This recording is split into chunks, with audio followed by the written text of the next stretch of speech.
tic-tac, tic-tac. A hora está chegando, meus amigos. Bom dia, hoje, dia 17/6/2020. A hora está chegando. Mas que hora, professor? A hora de muitas nações empreenderem finalmente uma luta contra o comunismo para derrotá-lo. Essa é a ordem do dia, ou melhor, a ordem do dia que está atrasada no mínimo 60 anos, por culpa de papas, essencialmente. Muitos deles certamente não estão no céu por terem desobedecido a Nossa Senhora, que desde 1917 pedia para que o Papa, junto com os bispos do mundo todo, consagrassem a Rússia ao seu Imaculado Coração, para que a Rússia não espalhasse os seus erros pelo mundo. Ninguém o fez. Ninguém obedeceu a Nossa Senhora. E dizem que os protestantes aqui não dão muita, digamos assim, importância para Nossa Senhora. Ninguém dá menos importância para Nossa Senhora, infelizmente, do que os papas católicos. Porque tivessem eles consagrado, obedecido à mãe de Jesus, a primeira profeta do Novo Testamento, se tivessem obedecido à mãe de nosso Senhor Jesus Cristo, hoje não estaríamos enfrentando o inferno na terra por culpa dos erros da Rússia. Ponto. Aqui no Brasil, não pensem que é diferente. A luta de Bolsonaro não é contra este ou aquele juiz que enlouqueceu, não é contra este ou aquele jornalista que pirou, não é contra este ou aquele chargista que perdeu o controle de si mesmo. Não! A luta de Bolsonaro é contra o comunismo. É a mesma luta de Donald Trump na América.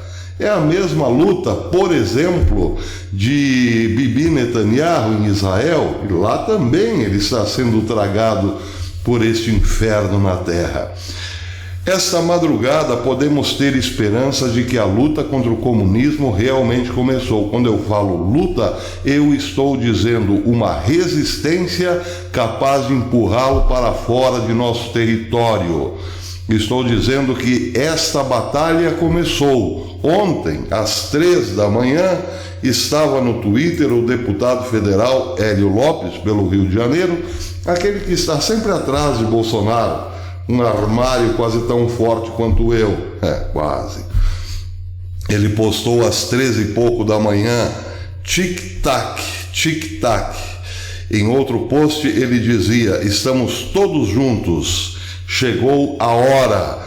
E aí ele coloca a bandeira dos Estados Unidos, do Reino Unido, da Austrália, da Itália que eu não sei bem, mas tudo bem, e do Brasil. Tic-tac, estamos todos juntos, a hora começou.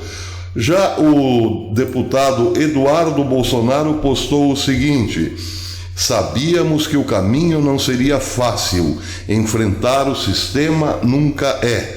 Mas o presidente Jair Bolsonaro segue o mesmo, com os mesmos compromissos e ideais. Não tenham medo e não percam a fé. Continuamos ao lado do povo e estamos, sim, agindo para garantir a liberdade de todos. Recado bastante claro. Mas o que me chamou bastante atenção em relação a esta real reação do governo foi a visita de um jurista hoje ao Comando Militar do Sul, bem cedo, pela manhã. Trata-se do jurista e desembargador federal Carlos Eduardo Thompson Flores Lenz. Ele visitou nesta manhã o general Mioto, lá no Comando Sul, em Porto Alegre. Pergunto aos amigos, é comum um jurista visitar logo cedo um general? Não foi para tratar do problema dos mosquitos, certamente não foi. Isso eu deixei aqui, retuitei, está na minha conta no Twitter. Bem, Porque comecei dizendo que a luta de Bolsonaro é igual à de Donald Trump. Porque Trump na América tem enfrentado problemas ainda maiores. Parte da cidade de Seattle já está na mão dos comunistas. Eles vieram para cima aproveitando-se da morte de um afrodescendente, George Floyd, para dar o, digamos assim, golpe final no mundo ocidental. E esta batalha começou, como disse, há mais de 60 anos. Só que agora terão necessariamente de enfrentar resistência. Não foi à toa que Deus colocou Bolsonaro aqui no tempo certo e na hora certa. Por isso não podemos desanimar. Mas ontem Bolsonaro fez um grande relato dizendo o que foi o seu governo até aqui e como foi o seu comportamento até agora. Dentro da lei, dentro da mais estrita observância das liberdades. Nem de longe foi um ditador, mas chega um momento em que é preciso, para defender a democracia, tomar atitude verdadeira. E é isso que o presidente nos prometeu, num documento como se fosse assinado por ele mesmo, claro, um compromisso com o povo. Não deixarei as coisas continuarem nesse ritmo. Ele fez um relato, mostrou que sempre foi democrata e agiu estritamente dentro da Constituição, da lei e da ordem. Por outro lado, ninguém veio a público para dizer que os seus inimigos sempre usaram de atalhos escusos para derrubá-lo e a nós todos por tabela. Isso, no entanto, está muito bem registrado hoje no Live Site News, que trouxe uma reportagem lembrando de um livro que fez muito sucesso nos Estados Unidos nos anos 60. Ele foi lançado, ele foi apresentado para a Câmara dos Deputados nos Estados Unidos em 1962. Foi apresentado para o Congresso antes de ser lançado, onde o autor, um ex-agente do FBI, chamado Skousen, W. Cleon Skousen, expunha exatamente qual era a tática dos comunistas para dominarem a América. Numa compilação do seu estudo, num resumo muito bem feito do seu estudo, o LifeSite mostra exatamente o que se realizou daquele estudo de Skousen dentro do Ocidente. Ou seja, um resumo de como os comunistas nos impuseram até o momento a sua forma infernal de domínio. Vou ler os tópicos para vocês, é rápido, mas muito elucidativo, principalmente no que diz respeito à luta de nosso presidente Jair Bolsonaro. Diz o seguinte o texto, em forma resumida, apenas os tópicos. O que queriam os comunistas desde o começo da Guerra Fria? Capturar um ou ambos partidos políticos nos Estados Unidos, o que foi muito bem feito aqui no Brasil, ao ponto de não termos sequer um partido de direita ou conservador. Controle das escolas, o que aconteceu perfeitamente no Brasil. Usar os meios de transmissão através das escolas e da mídia, do socialismo e da propaganda comunista. Suavizar o currículo, ou seja, facilitar a vida dos estudantes. Isso eu sou testemunha, fui professor universitário e tive, por falta de conhecimento, que aprovar pessoas semi-analfabetas em banca de conclusão de curso porque tinham a carteirinha do partido. Controle das associações de professores, controle da linha do partido nos livros didáticos. Tudo isso bem sabemos de cor e salteado que aconteceu no Brasil. Obter o controle de todos os jornais estudantis.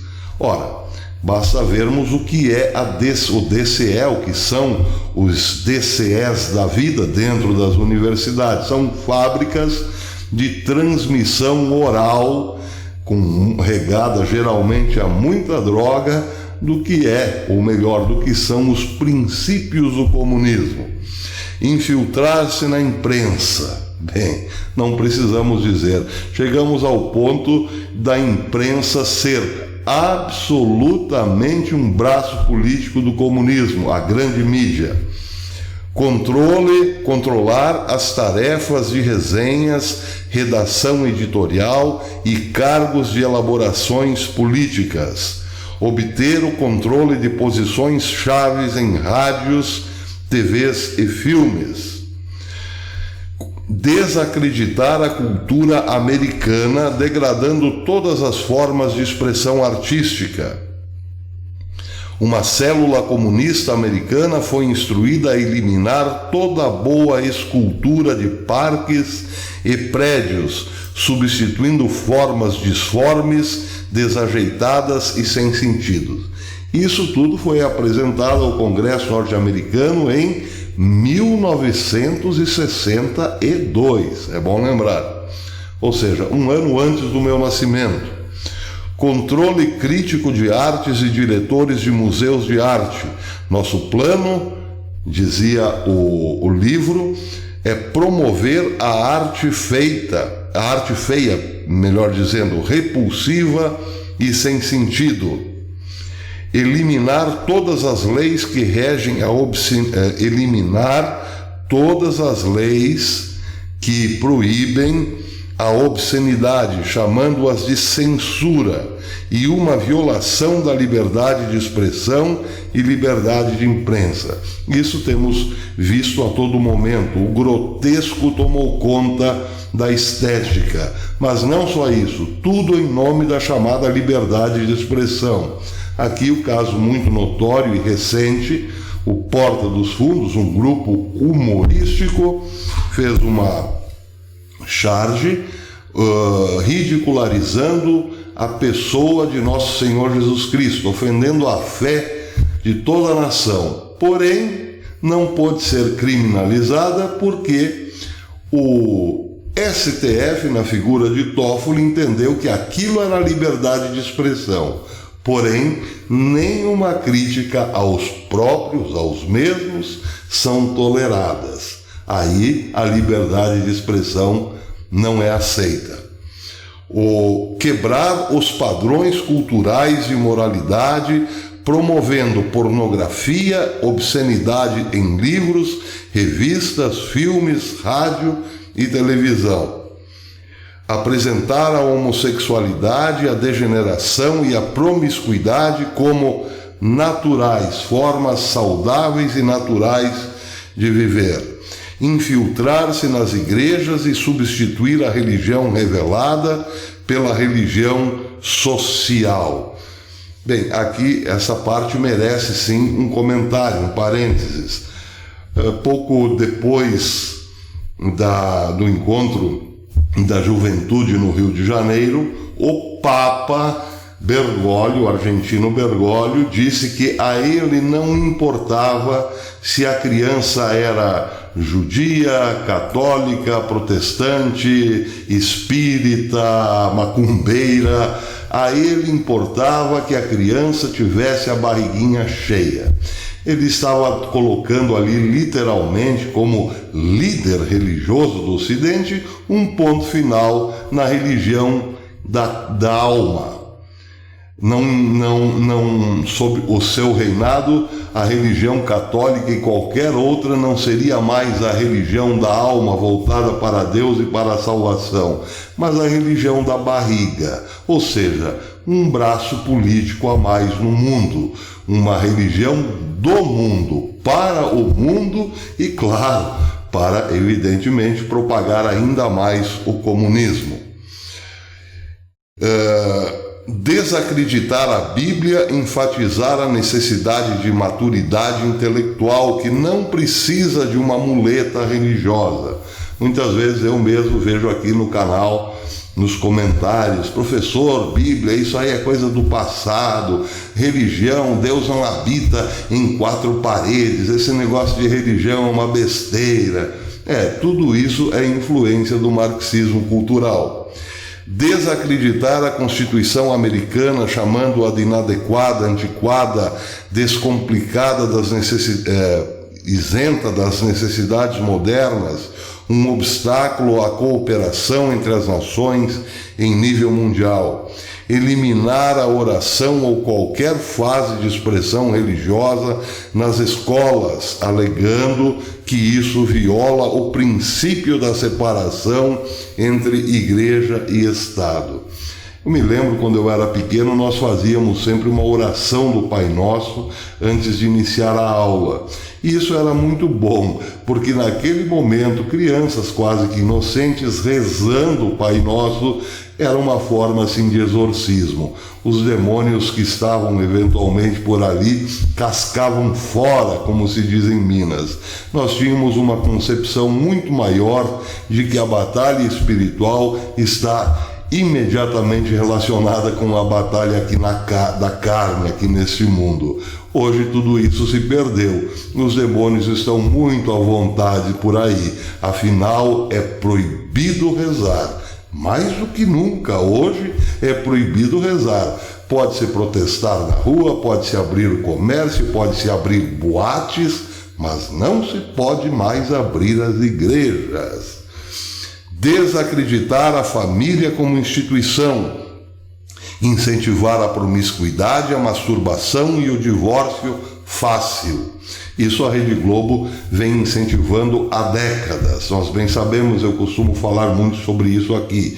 A Rede Globo incentivou primeiro o desquite, fazendo com que aceitássemos com facilidade a separação, algo normal. Depois veio o divórcio e tudo pintado com as falsas cores do glamour. Como é bacana ter uma amante, como é bacana trair o esposo ou trair a esposa. Pois é, chegamos ao ponto em que chegamos também ou essencialmente por isso, a desmantelação da família. Quando a família se desmantela, os filhos tornam-se átomos soltos, livres por aí, como ovelhas perdidas. Acabam invariavelmente caindo na boca do lobo, e são poucos aqueles que conseguem livrar-se desse ataque. É o que estamos tendo hoje. Gerações e gerações de perdidos acabaram desembocando nesta última, dessa do momento, que está já completamente zumbizada. Desacreditar a família como instituição, incentivar a promiscuidade, a masturbação e o divórcio fácil, enfatizar a necessidade de afastar os filhos da influência negativa dos pais, atribuir preconceitos, bloqueios mentais e retardo de filhos à influência supressora dos pais. Pois chegamos a um ponto, no governo Dilma principalmente, que foi o apogeu desta política, de que filhos mandavam pais para a cadeia, por serem repreendidos. Filho é objeto do Estado. Não quiseram até tirar o nome de pai e mãe. Vocês devem estar lembrados. Pois é, tudo isso muito bem planejado há décadas. Infiltrar-se e ganhar o controle de mais sindicatos. Infiltrar-se e obter o controle dos grandes negócios. Qual banco hoje não está a serviço desta cartilha, desta agenda? Criar a impressão de que violência e insurreição são aspectos legítimos da tradição americana, que estudantes e grupos de interesse especial se levantem e usem força unida para resolver problemas econômicos, políticos e sociais. É o que estamos vendo aqui depois da morte de George Floyd, só que isso foi escrito em 62. transferir alguns dos poderes de prisão da polícia para agências sociais. Bem, hoje nós estamos vendo também isso realizado. Chega o agente social para um pacato cidadão que está ali andando na praia ou sentado na praça e o manda voltar para casa. Se o cidadão não o respeita, digamos assim, não atende imediatamente a este agente social, os meganhas, os guardas municipais que o acompanham, já estão com o joelho no pescoço do infeliz. Estamos vendo isso acontecer ou não? Transferir alguns dos poderes de prisão da polícia para agentes sociais. Tratar todos os problemas comportamentais como distúrbios psiquiátricos que ninguém, a não ser psiquiatras, pode entender ou tratar. Ou seja, o fim da polícia. O sujeito vai lá, depreda o patrimônio, derruba uma estátua, toca fogo no cabelo de um seu semelhante e não pode ser tocado pela polícia, porque esse rapaz ele está ali eventualmente expressando alguma coisa que ele mesmo não consegue controlar. Ele é uma vítima. Bem, o caso mais notório aqui é o sujeito que deu uma facada num candidato a presidente da República em Juiz de Fora e não pode ser tratado como um criminoso. É só um maluquinho, coitado.